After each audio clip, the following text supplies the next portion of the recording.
Hello dear student, कैसे हैं आप सब? स्वस्थ होंगे, मस्त होंगे। आज हम साउंड ऑफ वोवल ए पढ़ने जा रहे हैं। ये किताब भले ही कक्षा 2 की हो सकता है किसी स्कूल में कक्षा 1 में चले, हो सकता है किसी में 3 में चले, बट आपको फोकस करना है साउंड ऑफ वोवल ए। कहीं वोवल पढ़ा जाता है, कहीं वोवल। स्पेलिंग सेम होती है, डजेंट मैटर कि आप साउंड क्या निकाल रहे हैं। ठीक है, तो आपको उस पर फोकस नहीं करना है, आपका एक का साउंड पर आपको फोकस करना है, वोवल या वोवल के साउंड पे नहीं। Read the followings words and learn different sound of vowel A. आपको एक ही साउंड पे फोकस करना है कि जहाँ कहीं पर भी किसी भी स्पेलिंग में ए आएगा ना, तो आपको आवाज़ कहाँ क्या निकालनी है। तो सबसे पहले मैं बता दूँ, साउंड ऑफ ए की आवाज़ आ भी होती है, साउंड ऑफ ए की आवाज़ ओ भी होती है, और साउंड ऑफ ए की आवाज़ जो आपकी है वो ए एडी वाला सिंगल मात्रा वाली भी होती है, और साउंड ऑफ ए की जो मात्रा है आपकी, मतलब ए है ना, उसकी ए की मात्रा भी होती है। तो अगर इंग्लिश में देखो, हमारे जो हिंदी लैंग्वेज है ना, उसमें हम मात्राओं की बात करते हैं तो वो वहाँ पर 11 है हमारे पास।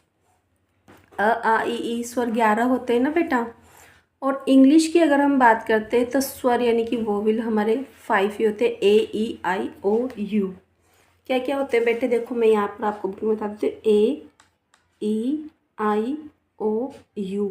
और ये जो वोवेल्स है ना, यही आपकी मात्रा है। कभी ये ए की मात्रा बन जाएगी, तो कभी आ की मात्रा बन जाएगी, कभी ये अ बन जाएगा आपका, है ना, और कभी ये आपको ओ की मात्रा जैसी आवाज़ देगी, जिसको यहाँ इंग्लिश में इस तरह की ओ की मात्रा इस तरह से लिखी जाती है ना। और कभी ये यही आपको आई की मात्रा की आवाज़ देगा। तो ये चीज़ें प्रैक्टिस करनी होती है, क्योंकि इंग्लिश में वोवेल्स बहुत कम है, तो मात्राएं तो बनानी इन पांचों से ही है ना, तो अलग अलग ध्वनि आपको निकालनी होती है। तो इसके लिए आपको बहुत सारी प्रैक्टिस करनी होती है बेटा, क्योंकि बच्चा कभी सी ए आर कार पढ़ता है, पर सी ए आर ही हो जाता है, केयर बन जाता है। तो यही तो इंग्लिश की ब्यूटी है, और यही सीखना होता है, इसीलिए स्पेलिंग्स लर्न करवाई जाती है और साउंड्स लर्न करवाए जाते हैं बच्चों को। आओ शुरू करते हैं हम अपना चैप्टर्स। तो यहाँ देखिए सबसे पहले बेटा, तो देखो बेटा, मेरे साथ आप प्रैक्टिस करो और निश्चित रूप से आपको सफलता मिलेगी। यहाँ पढ़िए, read the following words and learn different sound of vowel A. तो साउंड ए की ध्वनि कहाँ? आ आ की मात्रा लगाते हैं ना आप, क में आ की मात्रा लगी तो का। तो ऐसे ज में जे को ज पढ़ते हैं ना, ज में आ की मात्रा लगी तो जा, और र आर से क्या बनता है? र। तो इस तरह से जार। ऐसे ही सी से क भी बनता है और स भी बनता है, तो यहाँ सी में आ की मात्रा लगी तो का र ट, काट, है ना। र आर को र पढ़ते हैं, ट को टी पढ़ते हैं। तो आपको ऐसे पढ़ना है। ऐसे ही सी है तो आपको क पढ़ना है, क में आ की मतलब का र, कार। ऐसे आ र म आम, है ना। तो इस तरह से आपको पढ़ना आएगा। आर मतलब क्या होता है? वहाँ। कार मतलब क्या होता है? गाड़ी, है ना आपकी जो 4 व्हीलर है। और कार्ट मतलब आपकी गाड़ी होती है। और जार मतलब मर्तबान, बर्तन तो जानती हो ना आप, कोई भी सामान रखने का जो जार होता है, बर्तन होता है वो। इस तरह से आपने साउंड ऑफ ए की मात्रा क्या पढ़ी आपने? ए फॉर आ, है ना। ऐसे साउंड ए की आवाज़ क्या पढ़ी आपने? ओ। इसको पूरी तरह से ओ उकली वाला नहीं पढ़ेंगे। आ और ओ के बीच में ओ, शॉर्ट में। Watch, WATCH, watch. भले ही आ की मात्रा है, पर आ नहीं पढ़ेंगे यहाँ पर। अब क्या बन जाएगा? Watch. Hall, HALL, hall. BALL, ball. WALL, wall. Wall मतलब दीवार। क्या होगी बेटा? वॉल मतलब दीवार। बॉल मतलब गेंद आपकी। हॉल मतलब क्या होता है? आपका बड़ा सारा हॉल होता है ना घर में, जहाँ पर आपके गेस्ट वगैरह बैठते हैं, करते हैं, तो वो हॉल है ना, बड़ा रूम, है ना। और वॉच मतलब तो आप जानते ही हैं, घड़ी, जैसा कि आपको चित्र में भी दिखाई दे रहा है। तो आपको ये स्पेलिंग्स लर्न करनी होती है बेटा, और इनको बोल बोल कर बार बार प्रैक्टिस करें, जैसे वॉच, हॉल, बॉल, वॉल। ठीक है बेटा, इस तरह से आपको प्रैक्टिस करनी है। फिर अब देखो साउंड ए, भले ही ए है पर ए की आवाज़ अब क्या निकलेगी? ए से एडी आप पढ़ते हो ना हिंदी में, इस तरह से, जैसे GATE, गेट। मैं आपको बेटा ये बताना चाहती हूँ, जो लास्ट में ई छूटता है ना, जो आपका ये GATE लास्ट का जो ई होता है ना, इसका कोई साउंड नहीं निकलता है। जैसे जैसे आएगा ना तो मैं आपको बताऊंगी कि आपको बुक कैसे रीड करनी है। तो GATE गेट, ये एक ए जो लिखा है ना इसका मतलब एक ही मात्रा है, तो गेट। केक, एप, FAC फैस, मेरे साथ साथ रिपीट करा करना, FAC फैस। APE ऐप, ऐप मतलब लंगूर यानी बांदर, है ना, जिसको बंदर बोलते हैं आप। CAKE कैक। GAT गैट, गेट मतलब आप जानते हो ना दरवाज़ा। तो जो ये है ना इसकी आपको ध्वनि थोड़ी लंबी निकालनी है ना। Gate, cake, ape, face. ठीक। अब आते हैं हम आगे नेक्स्ट बेटा, साउंड ए। भले ही आपके पास में स्पेलिंग में आपका ए लिखा हुआ है देखो, पर अब इसकी आवाज़ कैसे निकलेगी, ए। तो हिंदी में तो हम ए लंबी ध्वनि निकालते हैं, पर इंग्लिश में शॉर्ट ध्वनि निकालेंगे इसकी। Bag, hat, man, cat. BAG bag, HAT hat, MAN man, CAT cat.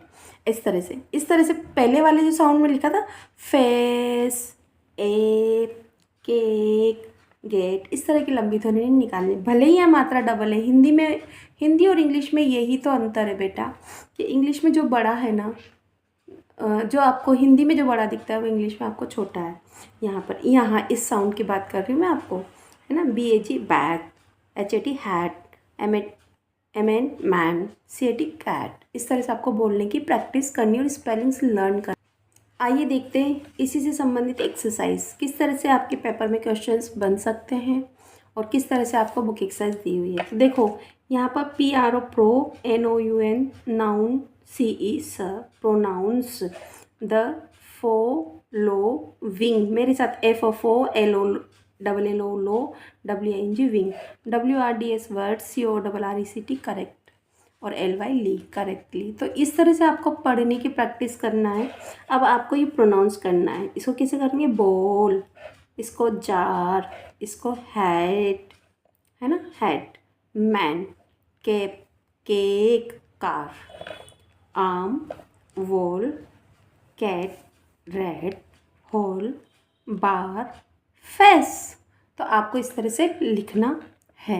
यहाँ पर ये प्रोनाउंस जो जैसा प्रोनाउंस किया है वैसा ही आपको लिखना है। जैसे मैं एक बता देती हूँ, कार, आपने लिखा फेस, इस तरह से, ठीक है। और इनको बोलने की प्रैक्टिस करनी है, मेरे साथ बोलने की प्रैक्टिस करते जाना है।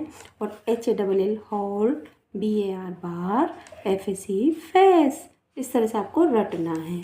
और इनको जितना प्रोनाउंस करेंगे, और राइटिंग स्किल ज़रूर आपको डेवलप करनी है। आपको लिख लिख कर और बोल बोल कर प्रैक्टिस करनी। जो बच्चा लिखेगा और बोलेगा वही जीतेगा, ठीक। देखो, मेज the rhyming words of column A with column B। Rhyming words का मतलब होता है आप तुक मिलाते हो ना, कि पीछे गा आ गया तो एक वर्ड में गाया तो दूसरे में भी गा आएगा। पीछे के वर्ड में अगर एक ही ध्वनि छोटी तो पीछे दूसरे वर्ड में भी एक ही ध्वनि, तो ही तो राइमिंग वर्ड होगा ना। तो ये ऐसे इस तरह के क्वेश्चन पेपर में पूछे जाते हैं। तो जैसे वॉल, तो ALL कहाँ है, यहाँ पर देखो होल दिख रहा है ना आपको, तो आप इससे इसको मैच कर दें, आप इसको इससे मैच कर दें। मैं यहाँ पे पेंसिल का यूज़ करके और आपको यहाँ से मैच करा देती हूँ, वॉल और होल। मैन है ना, MAN मैन, तो यहाँ पर AN पीछे से मिलाना है आपको, मैन का वैन से मिला दो। JR जार है, तो यहाँ पर CAR कार से मिला दो।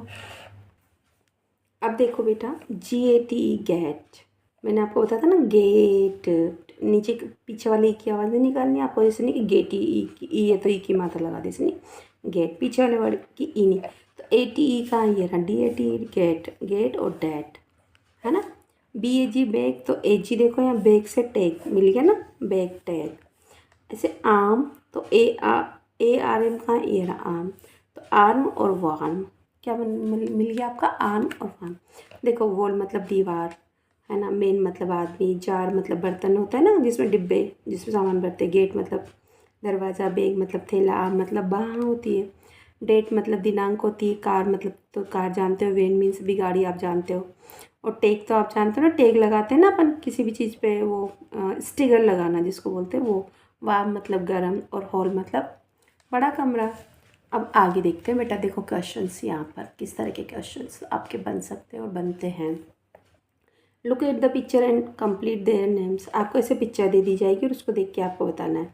तो यहाँ पर आपको देखो एक दीवार, तो ये रही साइड में, ये दीवार दे रखी है, दीवार मतलब एक रूम जैसा बना रखा है यहाँ पर। भले ही हमें होल जैसा दिखाई दे रहा, पर आपको यहाँ पर WA और LL, तो यहाँ पर ये वॉल बन रहा है। तो यहाँ सबसे पहले लिखने से पहले देख लें कि ये फर्स्ट लेटर तो कैपिटल है, पर यहाँ पीछे वाले स्मॉल है, तो बीच में भी आप स्मॉल लिखोगे। अगर आपने कैपिटल लिख दिया तो कहीं ना कहीं आपको नंबर में प्रॉब्लम आ सकती है। अब कार है ना, कार की स्पेलिंग CAR, तो यहाँ पर A आपको स्मॉल लिखना होगा क्योंकि पीछे R स्मॉल लिखा है। बैग की spelling BAG, bag. Watch WATCH, watch. इस तरह से आपको कंप्लीट करना। हो सकता है आपको हिंदी में या घड़ी दे दे और वॉच की स्पेलिंग लिखा ले, ऐसा भी तो होता है ना। आपको थैला दे दिया और इंग्लिश में बैग लिखा लिया, है ना। या फिर हो सकता है आपको चित्र दे के मैच भी करवा ले। तो इसी तरह तो क्वेश्चन बनते हैं ना बेटा पेपर में। तो हर मम्मी से मेरी रिक्वेस्ट है कि अपने बच्चों को प्रैक्टिस इस तरह से कराएं। ये क्या है, केक, CAKE, केक। और ये भी ध्यान रखें कैपिटल और स्मॉल लेटर का भी। अभी क्या है, cart, CART, cart. RAT, red. तो बेटा देखो, RAT रेड, CAT कैट। अब आपको इस पेपर में अलग अलग वर्ड्स देख के, पिक्चर देख के भी तो मैच करवाया जा सकता है। तो आप बिल्कुल ऐसे जैसे मैंने एक साथ इस चित्र दे दिए और यहाँ पर स्पेलिंग्स लिख दी और आपको मैच करना है। तो हर मम्मी से रिक्वेस्ट है कि अपने बच्चों की एग्ज़ाम की प्रिपरेशन इसी तरह से करवाएं और अच्छे से करवाएं। आप हिंदी भी बताएं बच्चों को और इंग्लिश भी बताएं। जैसे कि रेट मतलब चूहा, तो बच्चों को लिखना आना चाहिए चूहा, है ना। कैट, बिल्ली, है ना, इस तरह से। क्योंकि छोटे बच्चों को यही तो है ना कि बिल्ली कौन सी मात्रा लगाऊं, कैसे लगाऊं, क्या करूं। तो यही सब कुछ सिखाना होता है और इसी तरह से पेपर बनता है। Thank you for watching my channel. मिलते हैं अगले साउंड ऑफ वोवेल ई के साथ में। Thank you for watching my channel.